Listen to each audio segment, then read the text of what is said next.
This is the BAMO Podcast with Marty Solomon. I'm his co-host, Brent Billings. Today we continue our review of The Chosen with a discussion on the third episode of Season 2. What a blockbuster episode. This episode, I mean, obviously it was a huge crowd pleaser for obvious reasons and good reasons. This is one of my favorite episodes of all the seasons that I've seen too. And probably not. I mean, I enjoyed the episode for all the same reasons that I think the mass, population did. But I enjoyed a lot of the between the lines stuff as well. So, yeah, a really good episode. I liked it a lot. All right, well, let's get into it. I'm going to have very few things to say negative about this, Brent. Perfect. Okay, well, spoiler horn coming up, and then credits start the episode, actually. So we'll be into it after that.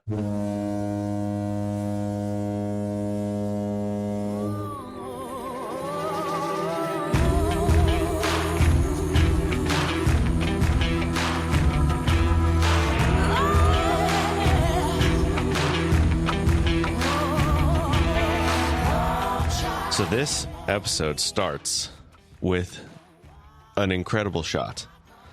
A shot lasting 13 minutes and 27 seconds, Marty. That's right. They call it a oneer, I've been told. I've listened to a few other podcasts. My wife found this video I think we're going to reference here in a moment. They talk about it. It's a really fascinating cinematic accomplishment. Mm-hmm. Yeah, it truly is.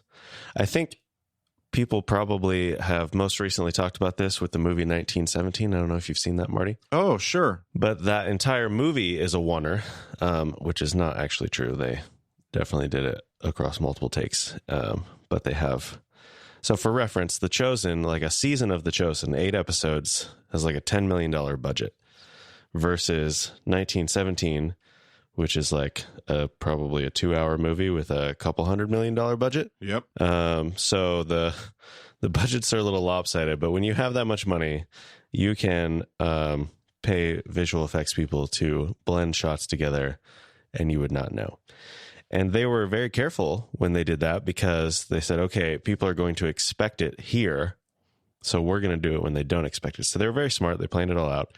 Definitely not one actual shot. 1917, the movie. Still ambitious, still an incredible achievement, and beautiful work by the visual effects artist because you cannot tell.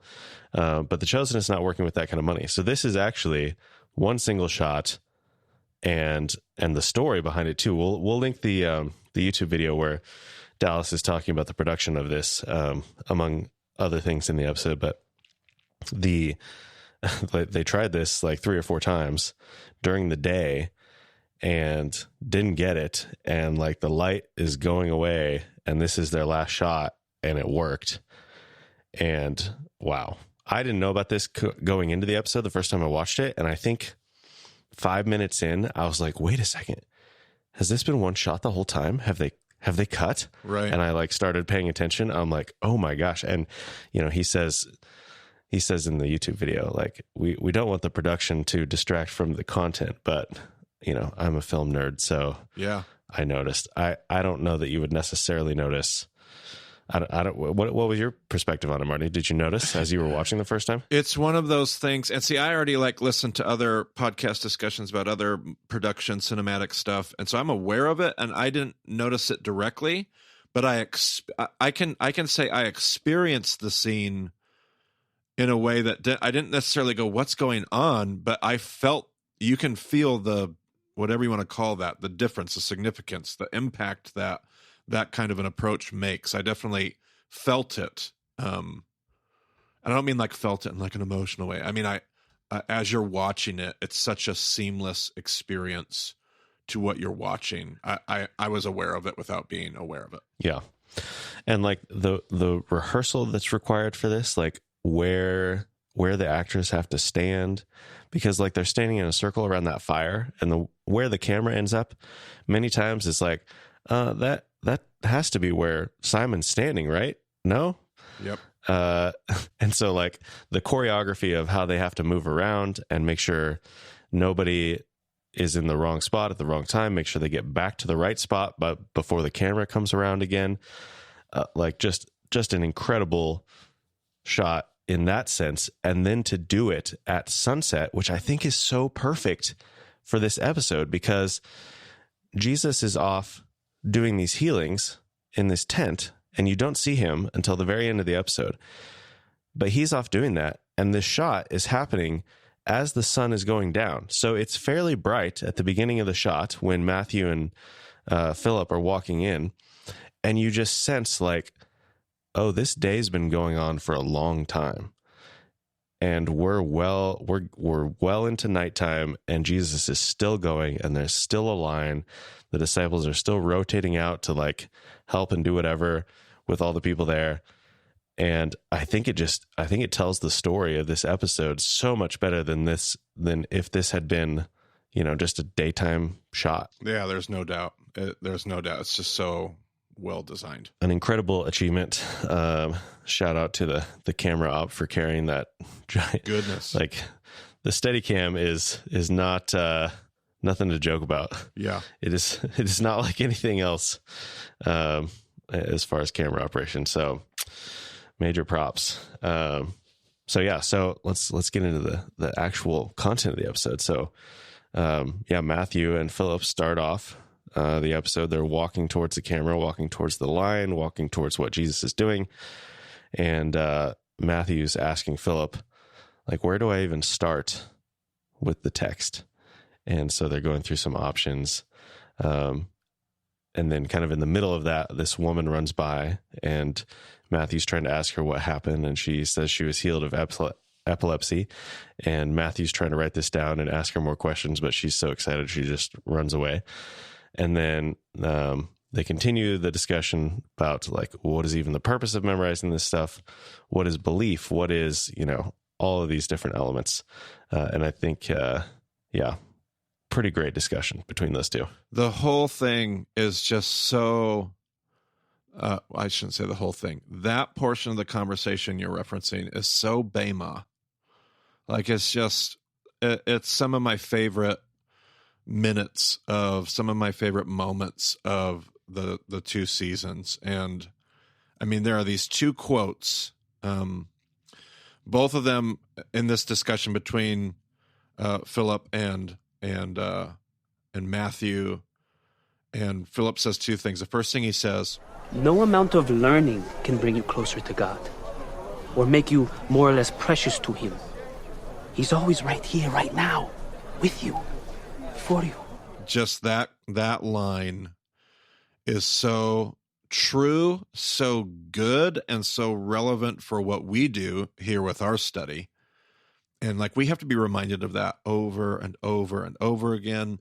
I travel all around. I do meet and greets and Q&As, and man, what a great line. I want to have that line, I want to have it on quick play on my phone so I can just be like, boom. Like, it's just so well delivered. Like, no amount. This is not about the quantitative learning of data. This isn't about learning as far as getting closer to God. Like, the learning's phenomenal and fantastic, and boy, will God use it in all kinds of ways.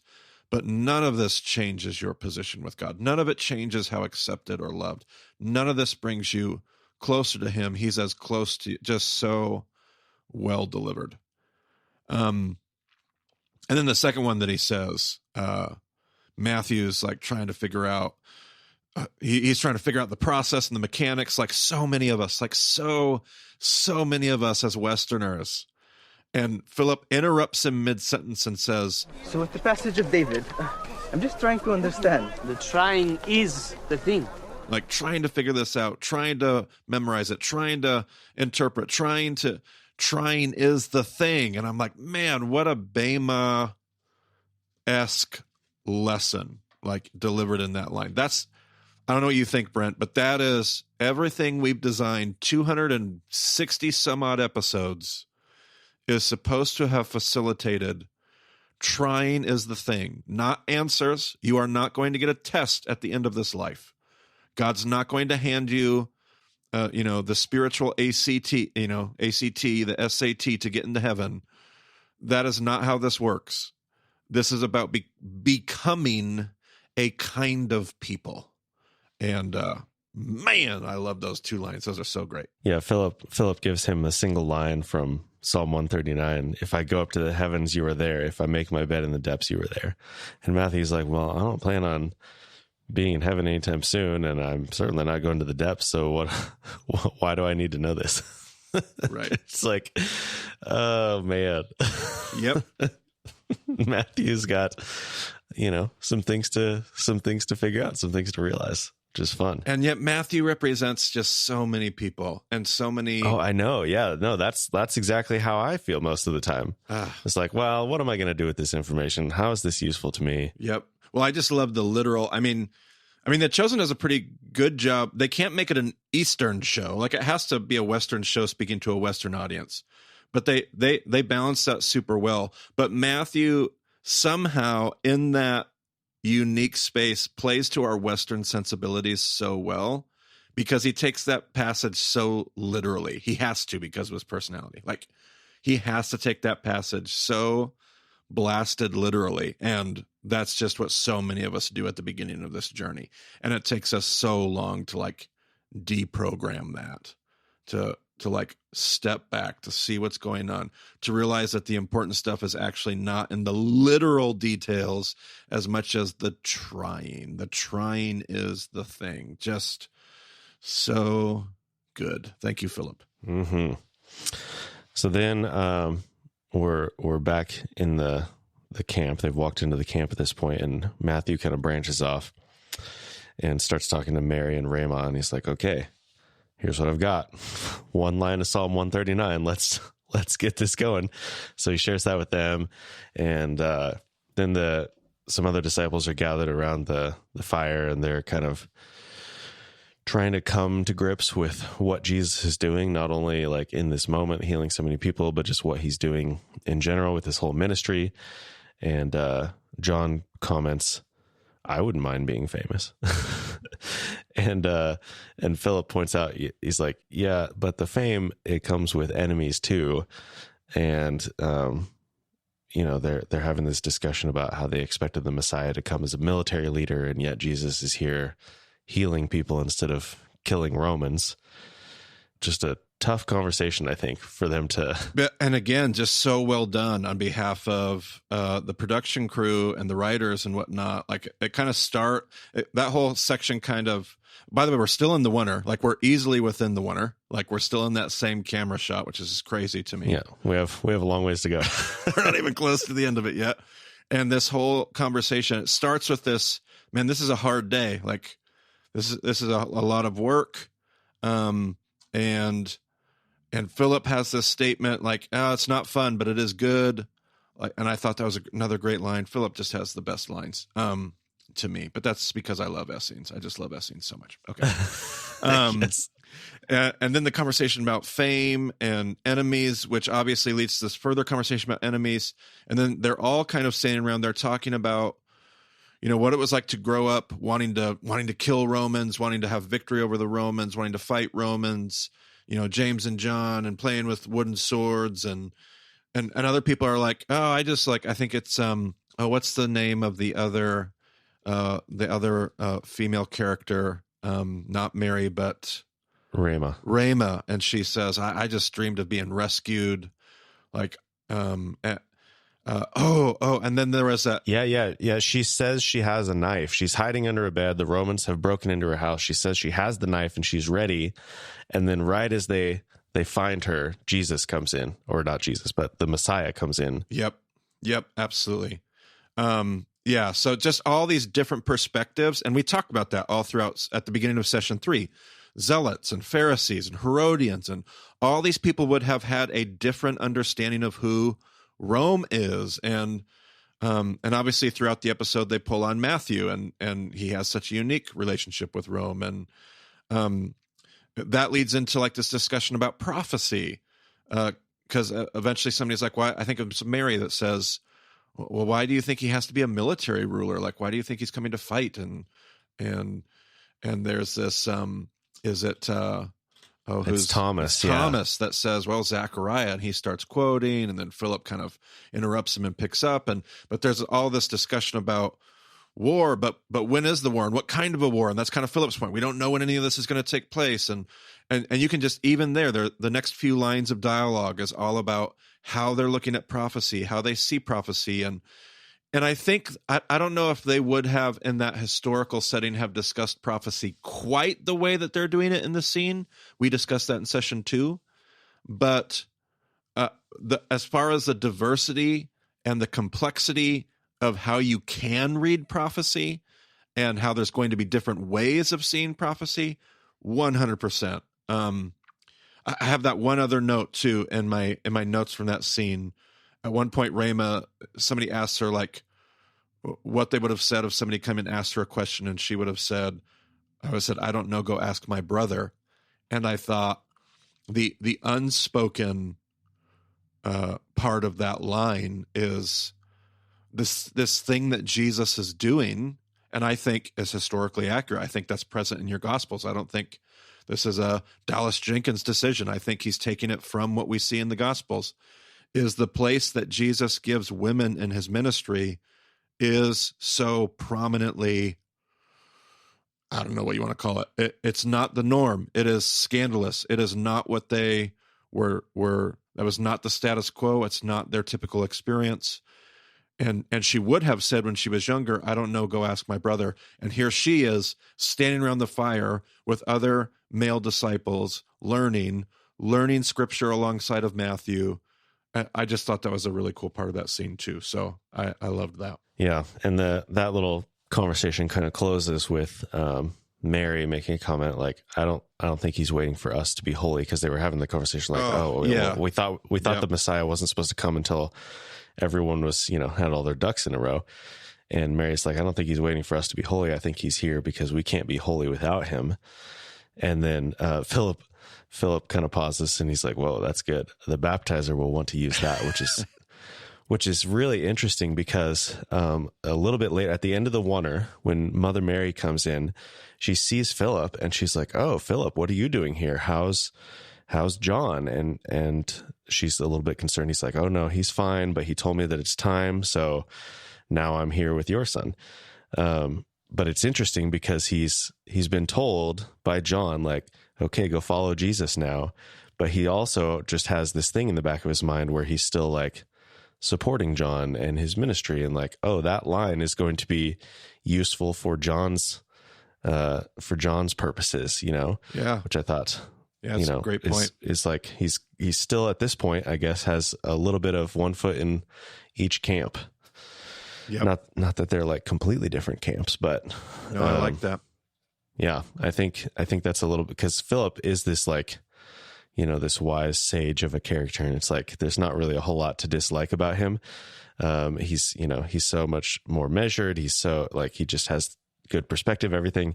But I think we see a little bit of this like struggle with him where he still is kind of like not completely committed to following Jesus. He's still like hedging maybe a little bit because he doesn't quite know what he's doing there yet, I think. Yep. So then little James comes back from his shift assisting the line and sits back down to start playing his game with Thomas. And he's relaying how he's struggling with the fact that all of these Samaritans are believing in Jesus simply because they're being healed, not because of who Jesus is or what his message is or anything like that. He's like, they're believing because they're healed. And then Thomas is asking him, he's like, well, what about you? Why hasn't Jesus healed you? Why don't you talk to him about your own healing? And they go through that whole conversation, which the first time I watched this, like, okay. But having just had our conversations with Kevin Chandler, this little portion of the scene just had so much more impact to me. Knowing Kevin's perspective, like, the miracle is that I don't have to be healed to do all these things that I want to do. The miracle is the community that is gathered around me to support me. Yep. And man, yeah, that scene had way more teeth now than it did before the first time because of that conversation. So I absolutely, Yeah, and I just kept thinking about that, and some of the I even had in my notes. I wonder how Kevin would have written those lines of dialogue. Probably in very similar ways, and probably would have added even some things that I think would have been so interesting. But I did, as I reflected on that, I did think it was interesting that one of his greatest concerns. So he voices this like, I'm just afraid that they believe in him, which is good. I want them to believe in him, but the only reason they are is because of the healing.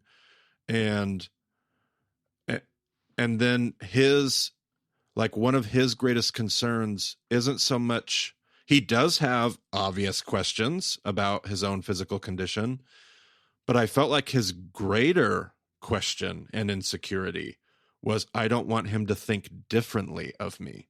That's the line right before Thomas kind of starts to, compassionately laugh at him. Like, it's not like he doesn't know about your condition, but it was that line right before where he says, I wouldn't want to ask him because I don't want it to change our relationship. And I just thought, man, and isn't that the actual condition under the condition that Kevin was talking about? Like, there's the physical reality and the physical condition, but there are some things that are much deeper and wider and even more real and more true. And I'm hearing that in the dialogue there with little James. So I just thought that was really well done scene as well. All of it, by the way, still a part of the Oneer. Still, yeah. And it's about to end. So as they're, wrapping up that little conversation, Mother Mary comes in, and this is where she talks to Philip about John. She meets Matthew for the first time. Matthew wasn't there the last time she was with them. And she makes some comment about his clothes, and then, there's a little, Mary kind of covers for him a little bit when she asks what he used to do. And then Mother Mary is like, well, I'm sure if Jesus called you, you're someone special or something along those lines. Mm-hmm. Which is a little bit of foreshadowing for later in the episode. And then she's like, okay, well, we've got all this food. Let's get dinner going. And so that is finally the end of the one shot. Brent, I didn't even catch like you said foreshadowing or just the later connection. I didn't even think about how that would connect and be relevant for the later part of the episode. That's such a great point. Yeah. Boy, yeah, absolutely. Wow. And I guess probably foreshadowing for, the rest of the entire show, but specifically what I'm thinking of in that moment, watching it a second time, is that there's a conversation coming up that could be a part of. Right. So then we have this montage of dinner preparations and shelter preparations, getting tents ready, and then we're late into the night at this point. It is completely dark in the sky. And I love during that montage, by the way, and maybe this is just me, I don't know, whatever. But I felt like, and this, I don't want to make it a chiastic middle, but there's that montage for me felt like community in this Havurah is growing. Like significantly beyond what we watched in season 1, and new people are joining the group, and I get all that, the dynamics are changing, but relationships are also starting to form and deepen. And we saw that with they're sitting around the campfire having open dialogue. They're and that's before, at the beginning of this episode, in the daylight, they're standing around the campfire. There's Thomas and James playing a game and talking about meaningful things and discussing scripture, and community is definitely forming and growing in this episode, which will be ironic and so true about the human experience in community by the time we get to the end of this episode. But I just, that it's palpable. The growing and significance of the relationships that they're forming is definitely something that you can see. Yeah, and I think the way their conversations play out is just so realistic, and it's got to be a struggle to write this, and I guess part of it is directing and editing too, in how they pace everything. But it's just Mary is saying something, and you're looking at her, and you can kind of see she's not quite done with her thought, but then Thomas comes in with his own angle on the same conversation, And like it's just how conversations actually play out. There's so many different things that they talk about. They're talking about money. They're talking about losing parents. They're talking about the Roman occupation. They're talking about times that they've broken kosher laws. Like it's so wide ranging and so realistic. And it's like, man, how do you write that and like make sure you're covering all the things you need to cover, but also have it feel like this is how this conversation would actually play out if these people were sitting around the fire. It's just quite a thing. Yeah, I had the same exact thoughts. I really, really enjoyed the dialogue, and I kind of like started backing up and paying attention to it from like a critical perspective, because I've listened to other podcast conversations, like I said, about cinematic stuff, or I read the book, I think it was Story by McKee, one of my friends and students and podcast listeners gave that. You can link that in the show notes if you want to. It's really not relevant to Bayma content, but it talks about like how to design and write cinematic story. And one of the points that they make in those discussions is when you're doing cinema, you can't typically design a conversation to be real, because if you do a real conversation, it does not work on the screen. It just does not feel right. So you have to write unreal, illogical conversation, because that's how cinema flows. And I thought, man, they just did that super well. And props to the writers, props to the actors, because like Mary, I feel like Mary has some of the toughest lines of dialogue to deliver, because they're right on the edge of making her seem like pompous or like I don't know what that is, but like she has some tough lines to deliver, and she does it well. You talking about Mary Magdalene or Mother Mary? No, Mary Magdalene. Yeah.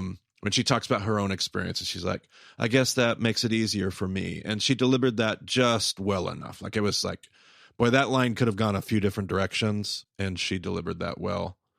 But yeah, I just thought, man, that dialogue, for what it is, they really wrote that and acted that well. Like that was well done. I totally agree with your assessment there. Yeah, they're in one of the conversations that's apparently most talked about is the disciples, or Mary specifically, asked Mother Mary.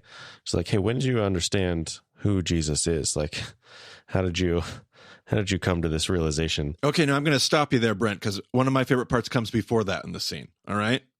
So before they start asking that question to Mother Mary, they start like, I just love the honesty of those. And you already mentioned it, like the things that they're talking about, the honesty there, like they're having dialogue we have not seen prior in this season or the season prior. The things they're talking about, the intimacy, the vulnerability that they're showing. One of my favorite lines showed up here. It comes from Andrew talking about the heroes of our history. Sometimes I feel like I'm living someone else's life. Like, when I look at myself from the outside, it doesn't always feel like me. It feels like someone who's trying to live up to the heroes of our history. Like I have to do something great. But I know I'm not great.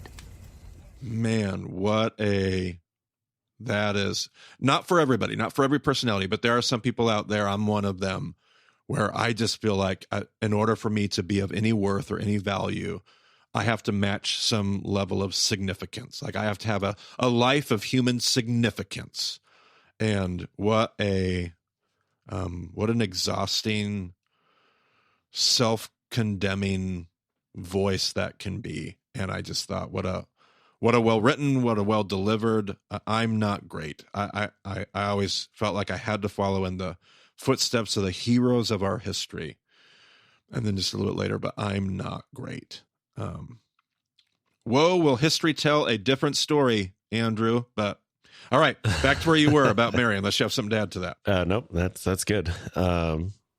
So Mary's asked about, how did she understand when Jesus Mary, did you know was who he is? Mary, did you know?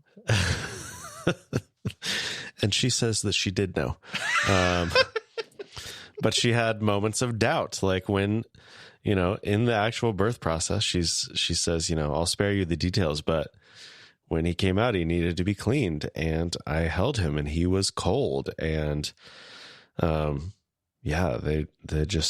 she's like, I had this expectation, and then it was a different kind of fulfillment of the expectation. Well, I know we linked that video, the YouTube, that same video. He'll also deal with like the backlash he got from that scene with Mother Mary. And he talks about a few different elements of that. One of them is obviously there's going to be a very large Catholic viewership of what they're doing with The Chosen. They love to like acknowledge that.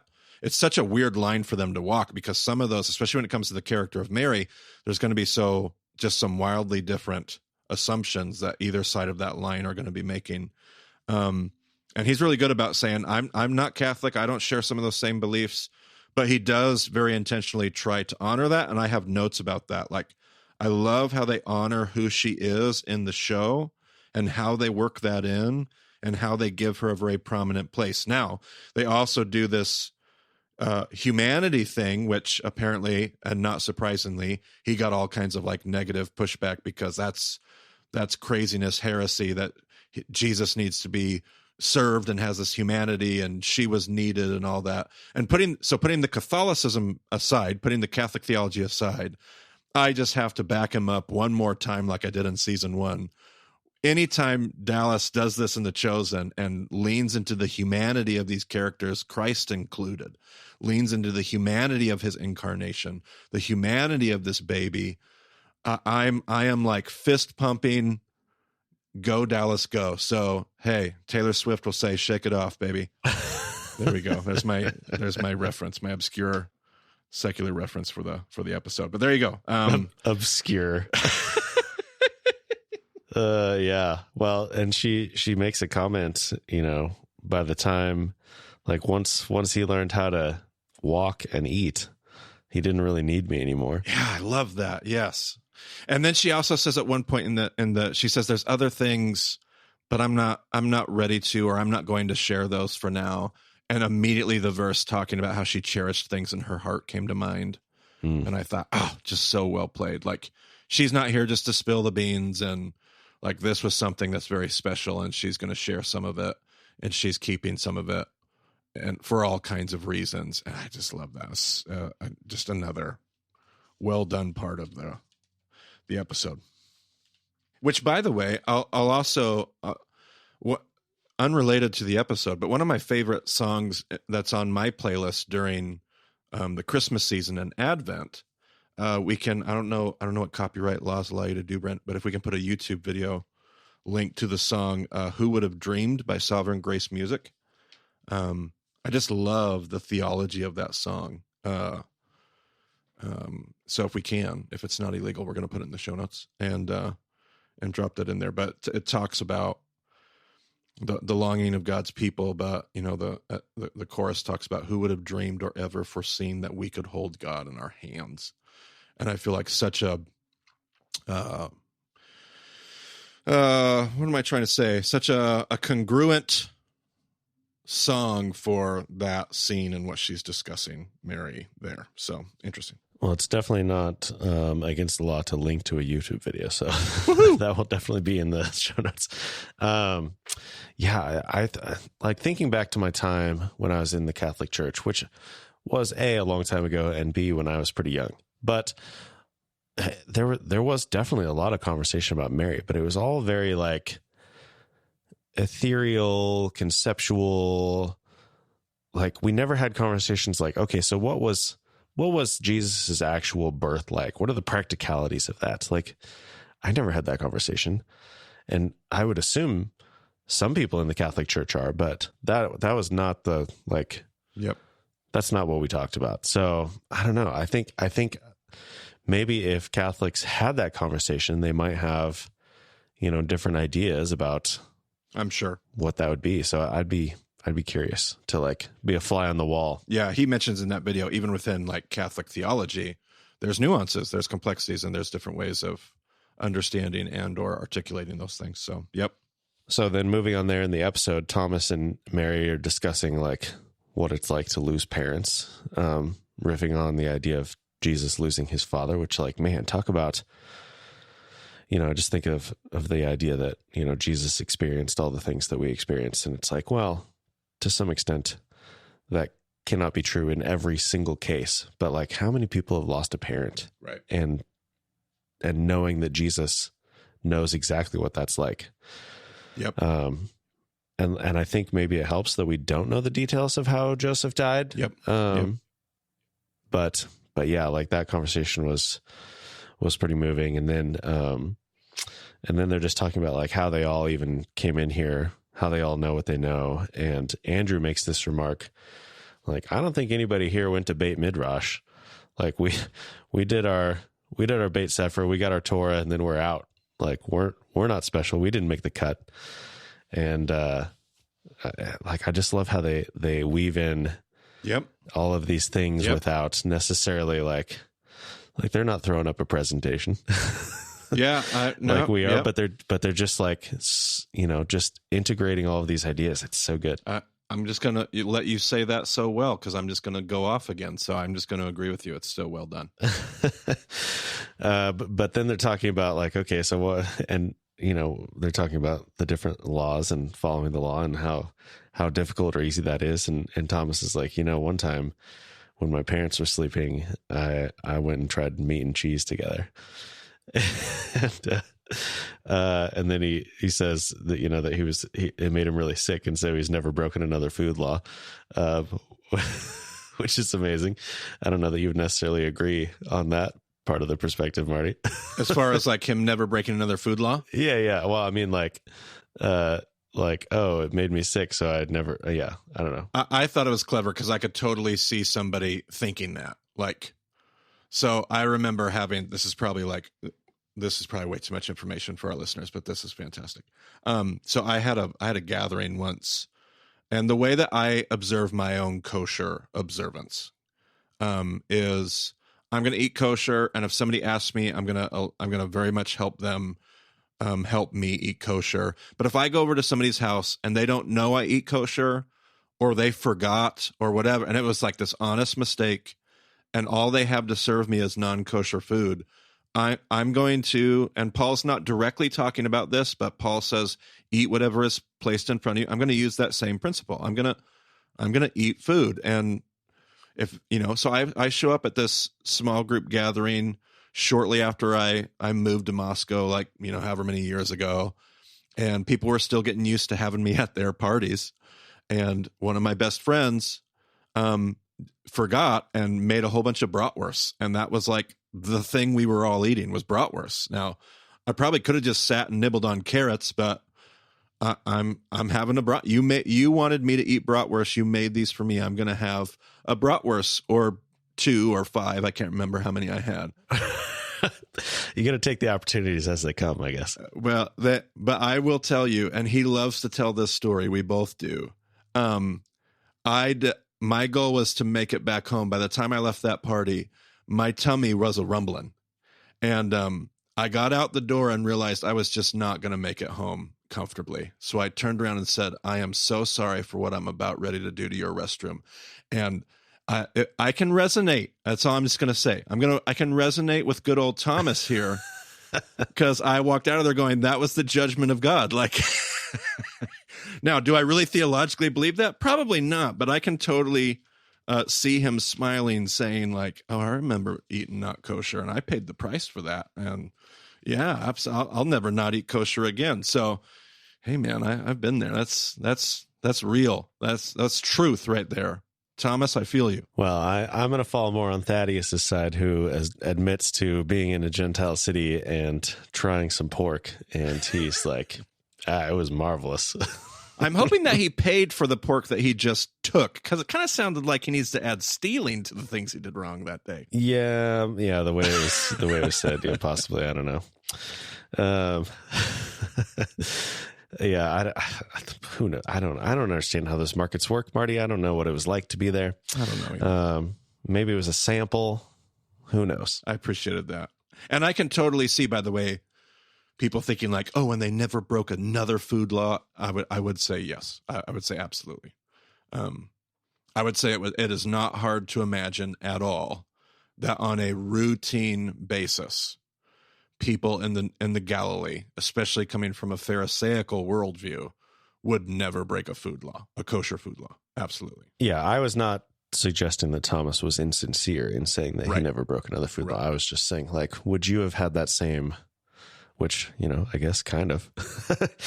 I think we're kind of moving into this last conversation here that it kind of turns to the idea of the Roman occupation and, what it's like to be under the boot of Rome. And then Simon rudely confronts Matthew about his own life. Such a disappointing. I'm emotionally churning at that moment because I'm like, Peter, I get that you're human and I've loved your moments, but this is so blatantly out of line. I'm angry. Like, I'm angry at Peter as he does this. I'm like, how dare you? This feels to me like the kind of conversation where I feel like I've been wronged about something somewhere. And I play out this conversation in my head, and I'm going to go to the manager and I'm going to tell him this and this and this. And they're just going to turn around, and like, I have this huge like vision of how this is all going to play out. And I'm going to have this, this justice, and people are going to lose their jobs and all this stuff. And then it's like, okay, actually, they just forgot to refill my water cup. That wasn't actually that big of a deal, which clearly the stakes are different here. Like, correct. There are actual things going on, but that it's just that kind of a conversation where Simon has been playing out this confrontation in his head for, days or weeks, however long they've been together with Matthew now. And then the conversation actually comes out, and it's like, this is like playing out that conversation as Simon imagined it, more or less. Well, and Simon's been completely, in this whole conversation around the campfire, he is completely unengaged. Everybody else is being vulnerable, sharing, discussing. Like, Andrew's having to pull out the rare comments that he makes, which are kind of like half-hearted jabs, funny quips. But Simon is not engaging like the larger conversation on a meaningful level at all. Yeah. And I love what you just said, because it's almost like, and we've seen it the last couple episodes in season 2 here, like this has been building up in him. And I don't know if he's just sitting there stewing about Matthew but I could see that, because when that opportunity comes, it's just like you said, he's got the monologue ready. Like, he's ready. He's practiced it in the shower. It's ready to go, like that kind of a thing. Yeah. And, Matthew kind of asks some questions, and Andrew sort of ducks onto Simon's side. He's like, Simon isn't really saying this very well, clearly, but he does have a point. Like, there are some questions that you have to answer, some things that you need to atone for or whatever. And like, part of Simon's big spiel is like, he's never going to forgive Matthew. He's never going to be able to. He's never going to do it. And, John is kind of sticking up for the other perspective, and Simon's like, well, are you taking his side? He's like, well, no, I'm not taking his side, but like, you have problems too. Like, this isn't a one-sided operation. And they go back and forth about that, that season 1 situation where Simon's about to, turn James and John and their family over to the Romans. And Simon's like, well, I never actually did it. It's like, well, yeah, but that was your heart. That was your intention behind it. Like, you got to answer for that to some degree too. And they all stand up, and they're about to battle it out. And then this is where Jesus comes in. He walks around the corner. He's looking completely exhausted. He doesn't stop. He just turns and waves and says goodnight and keeps going to his tent. Stumbles to his tent like he is toast. Yeah. Oh yeah. Yeah. He is completely, he's given everything, short of, I guess probably crucifixion, like not quite that far, but it's like, Yep. close. Yep. Close. He's given every bit of energy that he has for the day. And then this is that moment where it comes back, with Mother Mary, where she realizes, oh my gosh, he needs me. And she jumps up and goes over and she washes his feet, she helps him get into his tent and everything. And Jesus lies down, says his blessing, and it kind of fades out from there. But meanwhile, all the rest of the disciples are just completely silent. You see all the expressions on their faces where they're like, oh man, we're going at it about this. And meanwhile, Jesus was doing all of this good work. And then the credits roll and there's no music at all. Like it's just the nature sounds. So it's like their conversation was completely over at that point. Everyone just tucked their tails between their legs and walked back to their tents, I guess, is what we're supposed to come away with. Yep. Yeah, and the weird poignant grace. What would be another way of phrasing that? It's grace, but it also has an edge to it. It's convicting grace. Yes. Is that he doesn't say anything to him. There's no prophetic, like, hey guys, knock it off. There's not even a look. There's actually a blessing. There's a have a good night. I'm going to bed. There's words of like peace and no passive aggressive, because nothing has to be said. It's grace, and it's just unbelievably cutting. And I'm sure that there's nothing relevant there for us, Brent. I'm sure that, and all of the stupid Twitter arguments that we have, and who we're worried about canceling, and all the things that we're doing, and Jesus, I'm sure that there's nothing relevant there. That there's just work that Jesus is up to in the world, and that we would see that in such a way that we too would just be convicted by that same grace that he extends to us. But I digress, or do I? I mean, can any of us really say that we have not had a moment where conviction has just rolled over us like a boulder, as it did to that group? Like, man. Yep. And just, oh man, Mary helping him and washing his feet, and like, oh man, I'm starting to cry just thinking about it now. Yep. Definitely was crying in the episode. Yep. It's like, man, this show just, Yep. the level of just humility and service and pouring ourselves out for each other, and man, so good. Yep. Such a beautiful contrast to their conversation that they had been having. So that does it for this episode, Marty. Okay. We're on to the next. A little longer than the episode itself.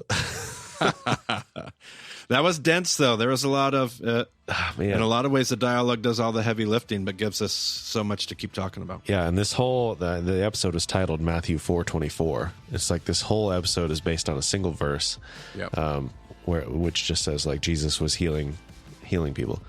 And so you just get all these conversations, and obviously they're bringing in elements from other parts of Scripture, but most of this stuff is just like, okay, so the disciples were arguing about who's the greatest in the kingdom. It's like, okay, so that's the one we have recorded, but what about all these other conversations? Because they're having these types of arguments and discussions every day. Yep.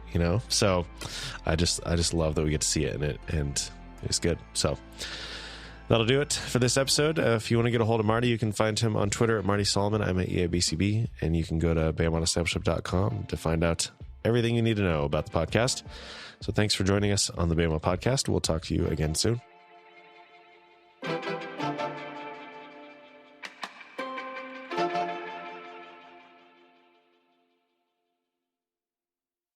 That'll be right after that, yeah. And that's not a part of the Wonder. That's finally a different scene, right? Nope, that's still the Wonder. Holy heck! Yeah, 13 minutes and 27 seconds. That was quite the Wonder. The Wonder was a short episode. Like, we're going home.